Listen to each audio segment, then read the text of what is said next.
IVM.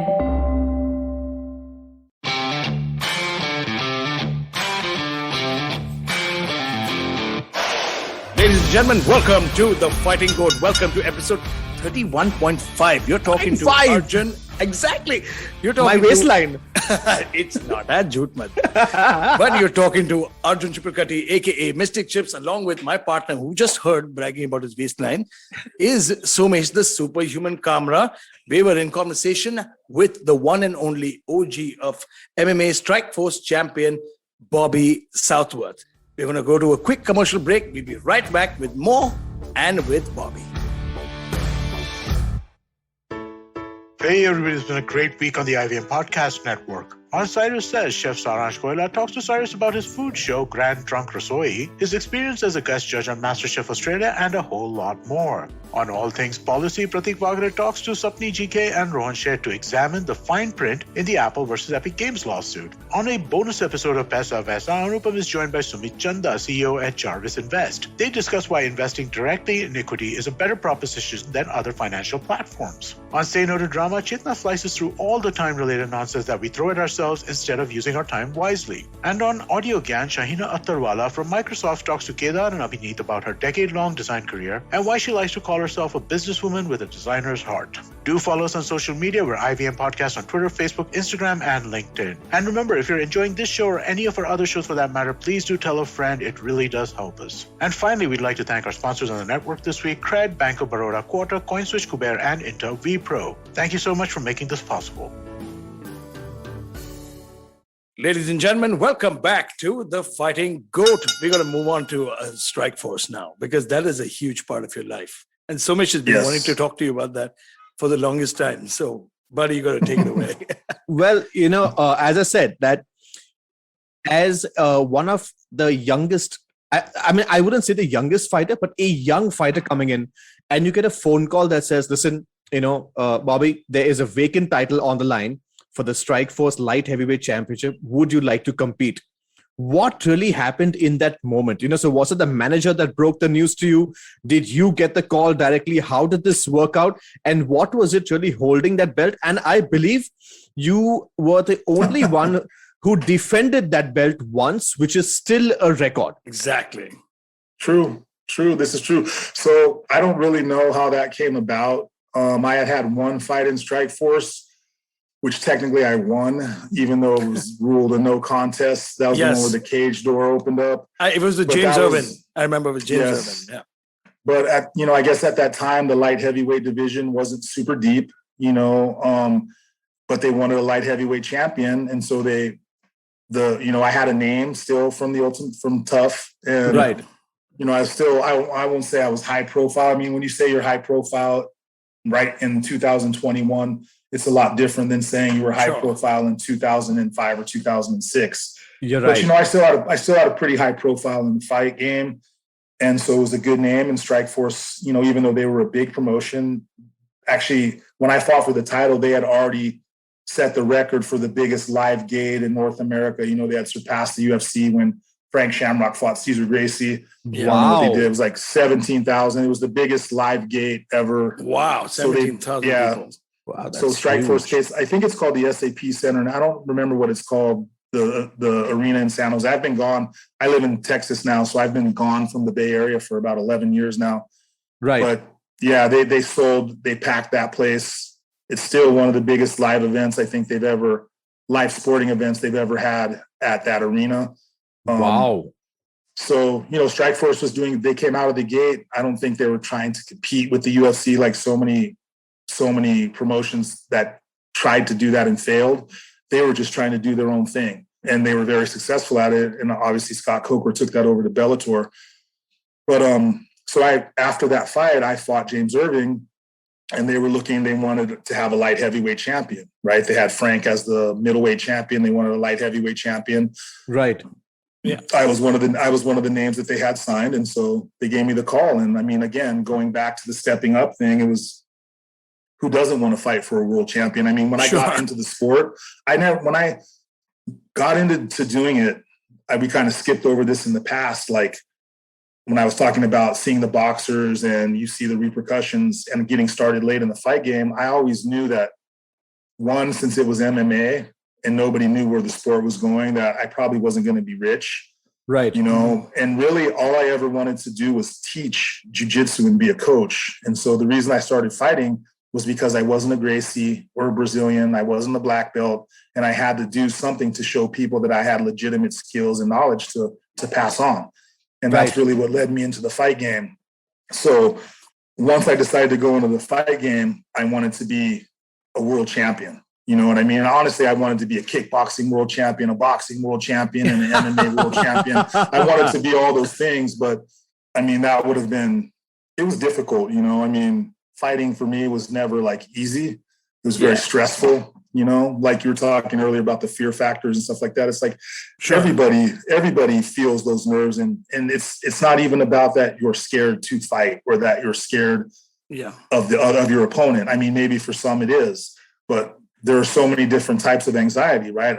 Your performance. Am I going to perform? Am I in shape? You know what I mean? There's so many things that can go through your head. So the mental aspect of fighting is really the biggest aspect, right? Because if you show up and you train and you have good people around you and good coaches, everything else is going to fall into place. You're going to have a high level of skill. You're going to have a high level of conditioning, right? You're going to be ready to fight. And so everything else is just mental.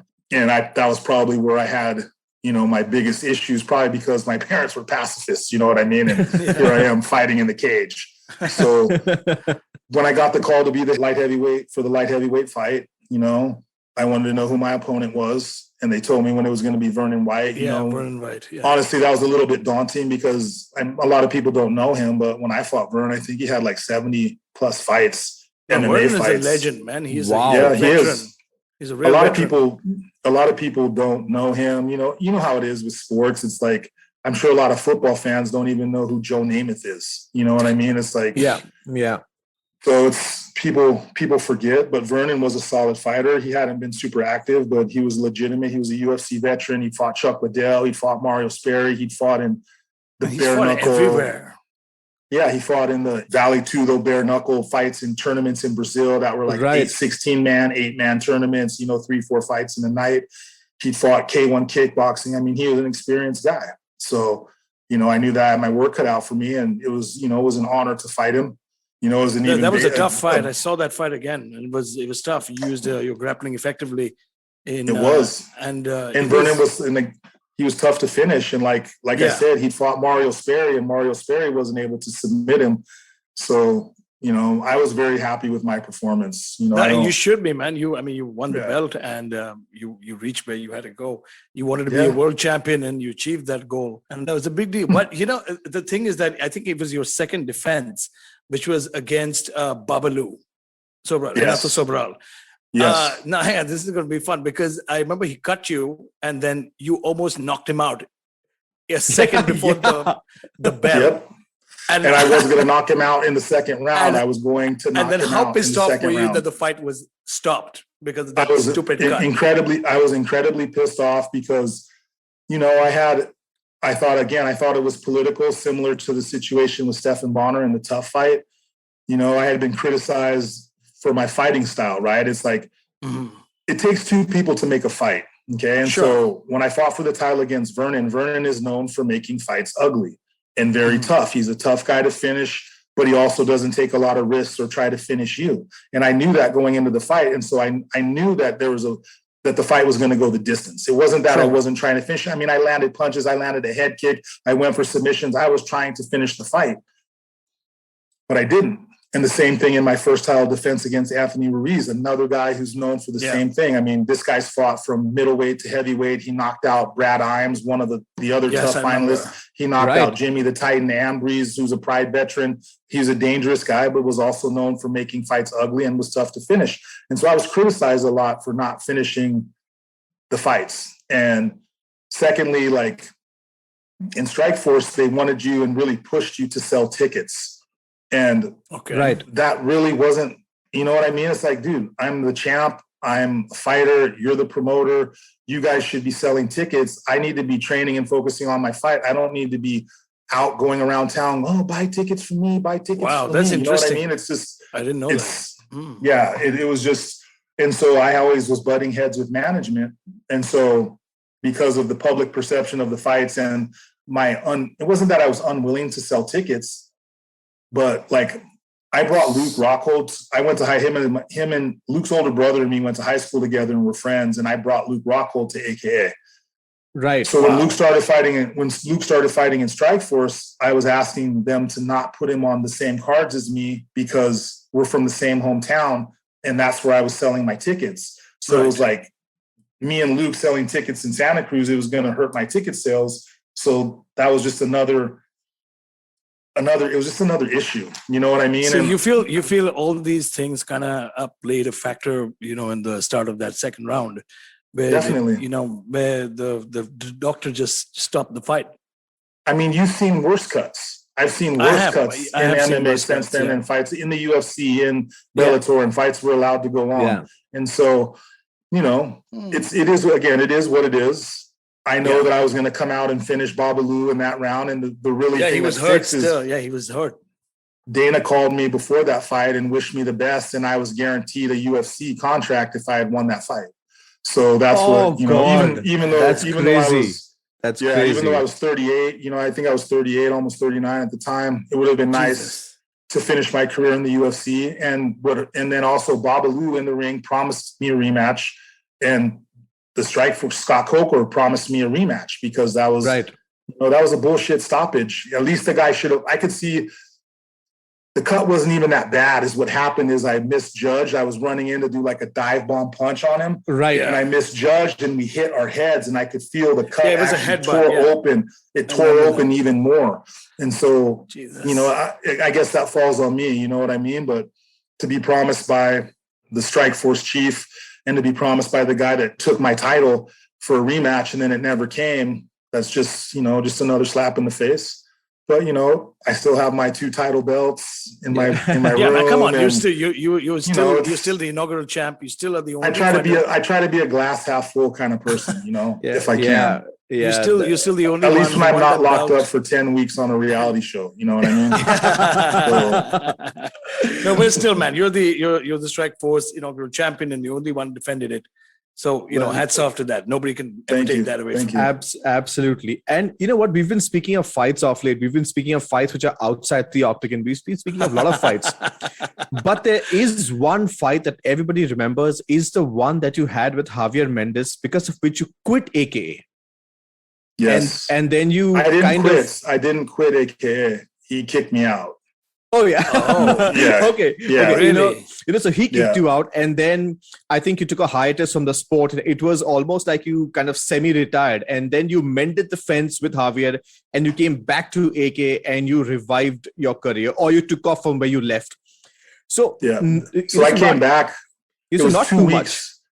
2 weeks before they started filming The Ultimate Fighter is when I came back to AKA after having been on hiatus for almost a year. So if you watch that and you see all the weight cutting and the weight issues that I had, it was because I pretty much had been retired from the sport, and I came back and I heard about the reality show, and I was asking I think it's been so many years, they need to re-air the season 1 again, because today's fans it's on ESPN Plus. It's on ESPN Plus. So if you have ESPN Plus, you can stream all the seasons of Ultimate Fighter. Well, that's crazy. Yeah, in fact, my question was, Bobby, what exactly happened between Javier and you? How much can you disclose of what happened that he had to kick you out of AKA?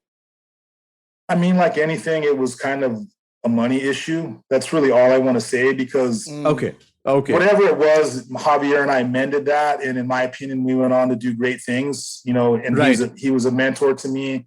He was a big factor in my career. You know what I mean? Without Javier and without, and I was a big part of building AKA. And just like in the UFC, even though guys don't remember me, like my picture's still up on the wall, at AKA on the wall of world champions. Who doesn't remember you? I'm talking about the new guys that come into the sport. They're young fighters. Like when I was back there a couple months ago in training, and Javier introduced me to the gym, and I know guys see my picture on the wall, but they don't remember, and they'll recognize me, but they don't remember, and they don't know the history. They don't know the history behind AKA. They don't know that Right. No, but come on, Basically, I was but one in of the the three defense of, founding members. in a defense of a lot of fans. Now, I think, a lot of fans don't remember the history of the sport. I knew True. I met somebody who didn't know who Krokop was. I was like, go fucking die. Yeah. Yeah, exactly. Seriously, you don't know But who then- Krokop is? Come on. But you also have to remember, and you guys remember this, is I tried to explain to people when we were filming Tough, there was a weekend where there was an episode where Tito came over and we actually got to watch UFC 37.5. Okay, so the UFC one was in 1993. Right. In mid 2005, they were on UFC 37.5. Okay, by 12 years later, what is that? Yeah, 12 years later, they had only done 36 more shows from the first one. Right. By I think 2000 management changed, though. It was under Art Davies back in 2003, if I remember correctly. No, they took the Zuffa, I think they bought it in Zuffa took 2001. over. Oh, I think it was Art in 2001, and then No, so Adidas UFC took over. UFC It bought might it in even have been 2001. before that. It might have been Okay. before that because I think that when Frank Shamrock won his original titles, Yeah. that they were already owned by Zuffa, right? They remember Okay. back when they had like Gordon Biersch, and it was a different era.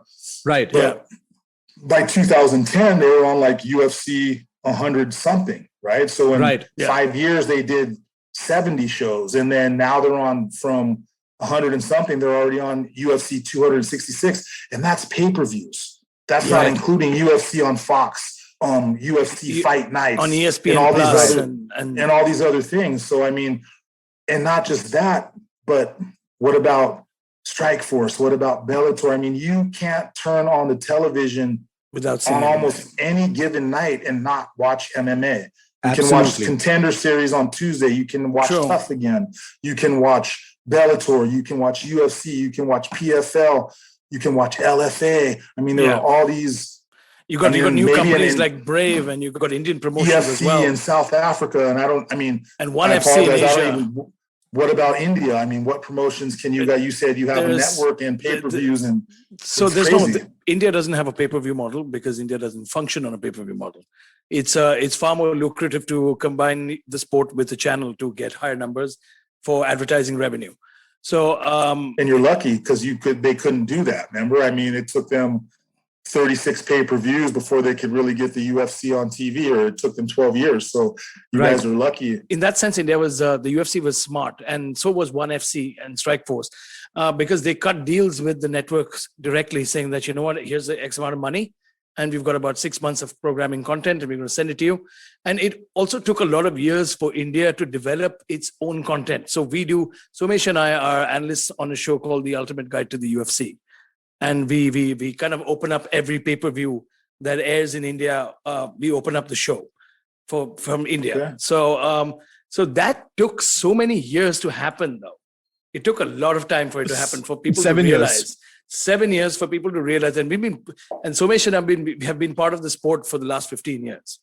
Yeah. In some capacity Okay. or the other. He's India's first manager, UFC manager that took the first Indian to fight in the UFC. And Okay. I started off doing commentary from the minor leagues till today. So the introduction of the two hosts come towards the end of the show, yeah? But now this show is not about us, man. It's about Bobby. And this is not the last time we're going to talk to Bobby. We're going to talk to Bobby Absolutely. over Hopefully and over not. again. In fact, in Indian MMA, I mean, because I'm trying to get into commentating or analysis, is it all in Punjabi? Is that the No, language? Hindi. Indian? No, Hindi. I'm sorry. I commentate in English. Well, if you guys ever need guest commentators or guest analysts or anything Absolutely. like that, Yes, hit me yes. up. I'd be happy.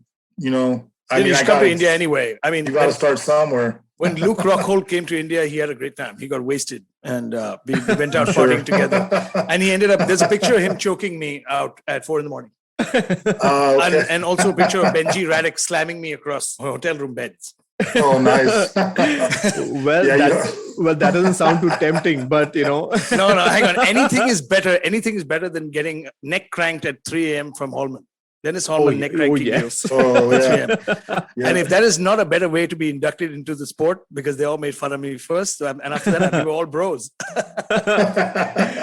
Well, but speaking about bros, there's a very interesting fact which I have for Bobby. So, Bobby, you were a part of TUF1, but at the same time, 5 years later, you also went back for TUF11.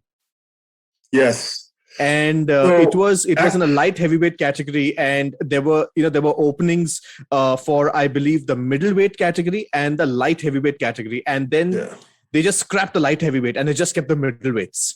Yes. So I actually didn't go back to do that, to try out for that. We had I drove, because I was a coach for AKA. Right. So I was one of the coaches, and so I drove I don't remember, 5 or 6 of our fighters down there. Okay. And then while we were sitting there were other guys auditioning for the show that had already fought in the UFC, like Jason Lambert. I think another guy's name was Logan Clark. He was also a middleweight. I think his name was Logan Clark, Logan something. So there were several other guys who already were UFC vets, and all you had to do was grapple and hit submits. So I was like, I said, why not? Why not just try? If all these guys are doing it, why not? It wasn't that wasn't my plan. Right. But, the other fighters were kind of pumping me up to do it too. So I just went for it. And wow. So in fact, my question was, there must have been a major difference between the fighters in TUF1 and the fighters in TUF11. Was there any evolvement? Did they feel more refined? Were there, garage guys coming in? What was the difference in attitude from TUF1 to TUF11? I think that's more a good one. The difference in attitude or skill or experience level wouldn't be in the fighters. I think it would more be in the production crew, right? And in really, because tough on TUF1, they thought that we were just these thugs that got off the bar stools and just fought. Like when we got there, the only thing I thought it was that. They had hot pockets. It's not that. But all they had for us was hot pockets and ice cream and tons of alcohol. I literally had. Honestly, that sounds good. Sorry, that sounds good. To you guys, it sounded good, but so I'm kidding, man. I'm kidding. And we had to get them to get us good food, like chicken breast, fish, steak, fruits, veggies, juicers, all kinds of those things. And so it was a learning experience for them. And so in the subsequent seasons, so it was a Dana White diet, basically. Say that again. It was Dana White diet. The Dana White. He's pretty good. If you look at his Instagram thing, he has that shit. Yeah, I'm seeing the food all the time. So I'm seeing the food shows that he's done now. He's been doing these small Instagram clips of the kind of food he's been eating. But man, I don't know what he's eating. I don't believe that. I don't know no what ways. he's doing. Hang on, I don't know what he's eating. Like Brock Lesnar. Dude, exactly. He was standing next to Francis Ngannou. He looked bigger than him.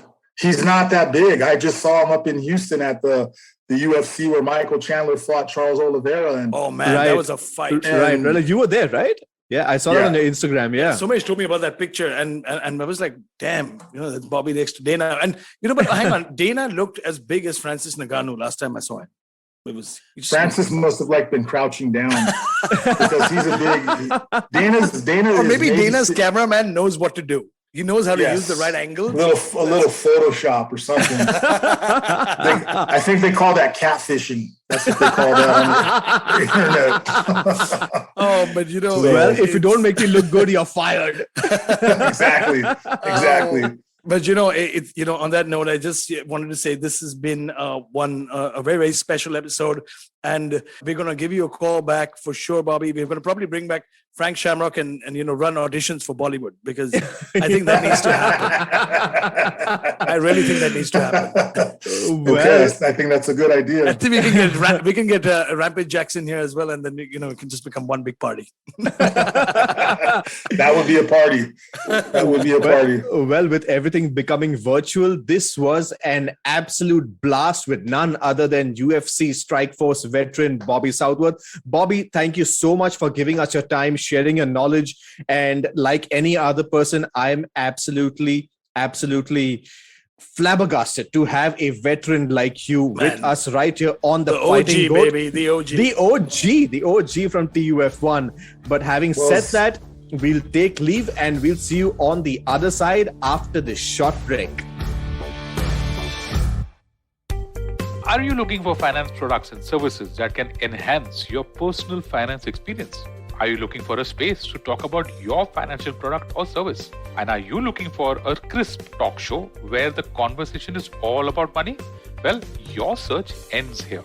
Hi, my name is Anupam Gupta and I'm host of the Paisa Paisa podcast, and I invite you for the conversation about your personal finance on each Monday on the IVM podcast app or the website or on any podcast streaming platforms. See you folks. Ladies and gentlemen, welcome back to the Fighting G.O.A.T. We are live. We were live with Bobby Southworth, which, ladies and gentlemen, is going to be a two-part special. So this week is going to be an OG special on the Fighting G.O.A.T. We've talked a lot with Bobby. Bobby was incredible to talk to. What an honest and what unbelievable fighter. You know, that ethic that existed back then, the things he did to promote the sport that a lot of people didn't know about, but I guarantee after you listen to the show, you're going to have a newfound respect for some people, for the man who started literally one of the biggest camps in the world. And you're going to find out. We're not going to spoil it for you because you're going to have to listen to that episode. But we are now back to discuss with Mr. Kamra. Well, actually, to be honest, he is the Steve Jobs of MMA, because he kind of went there, started AKA, built AKA, then got kicked out, and then came back. And then came back. That's true. Correct. I was going to say he was Steve Wozniak, but no, he was actually. Such an honor to speak to Bobby. Yeah, he was in amazing, fact, man. He spoke so much and so well that we had to make this. It was an unplanned two-part series, and I cannot wait for the second part to come out. It's going to be both. I mean, the way he spoke also, Somesh, man, the candidness, so much respect, and it's crazy. It's too good. And again, these guys from the Just Bleed era who actually came up with nothing in their pockets, really worked their way up, put in the blood, sweat, tears into the sport, built it. Man, hats off. We need to respect these guys. We need to have them. We will, and we absolutely will. And you got to check out this two-part series.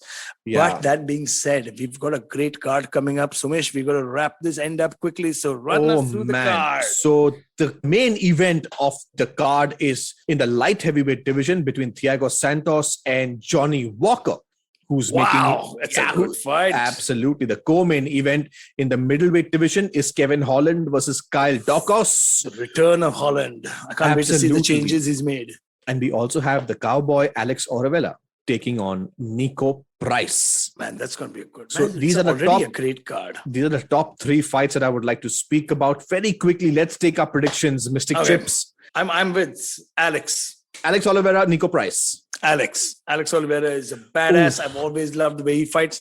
Me too. In the welterweight division, Alex Oliveira is the pick for Mystic Chips and Superhuman Kamra. The co-main event in the middleweight division, Kevin Holland versus Kyle Daukaus.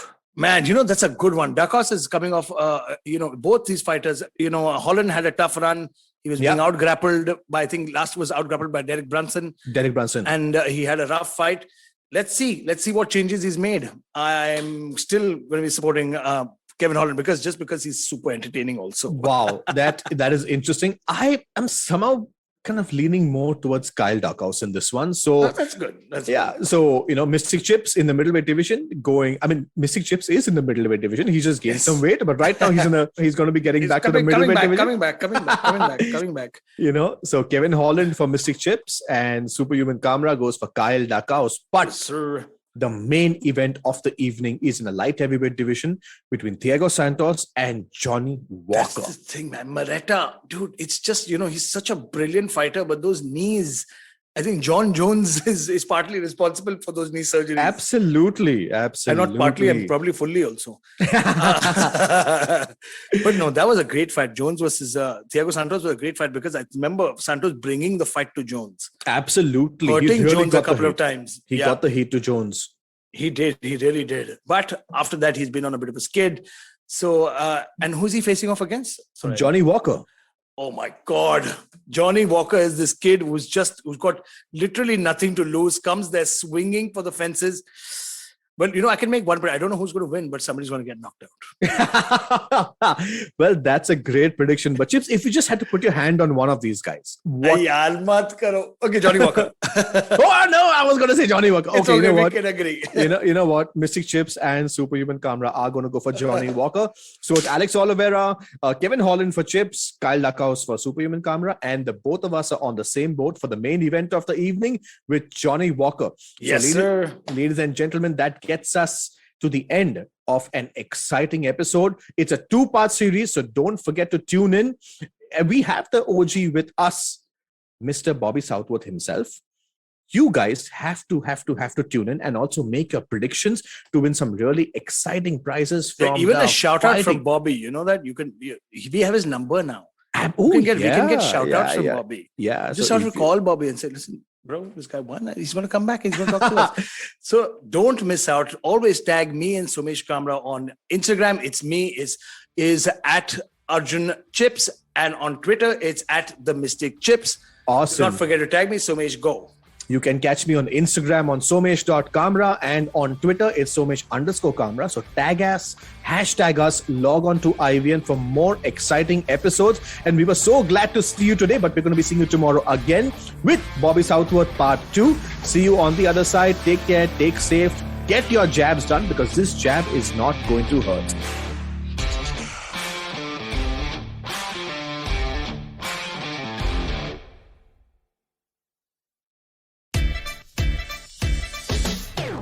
From uncensored and unfiltered chats with the who's who of the entertainment industry, I, Siddharth Kannan, bring your very heartcake chat show called Candid Kannan. Tune in every Friday on the IVM Podcast app or wherever you get your podcasts. सफर, रास्ते, मंजिल और मुकाम अक्सर ये हमसे कुछ कहना चाहते हैं, पर हम हैं कि अपनी रोजमर्रा की जिंदगी में इन्हें सुनने से कतराते हैं। नमस्ते दोस्तों, मेरा नाम है केशव चतुर्वेदी और मैं आपको ले चलूंगा कुछ ऐसे सफर पर जहां आपको एक नया नजरिया मिलेगा सफर और मंजिलों को देखने का। आइए इन किस्से कहानियों में डूब जाएं। हर मंगलवार और शुक्रवार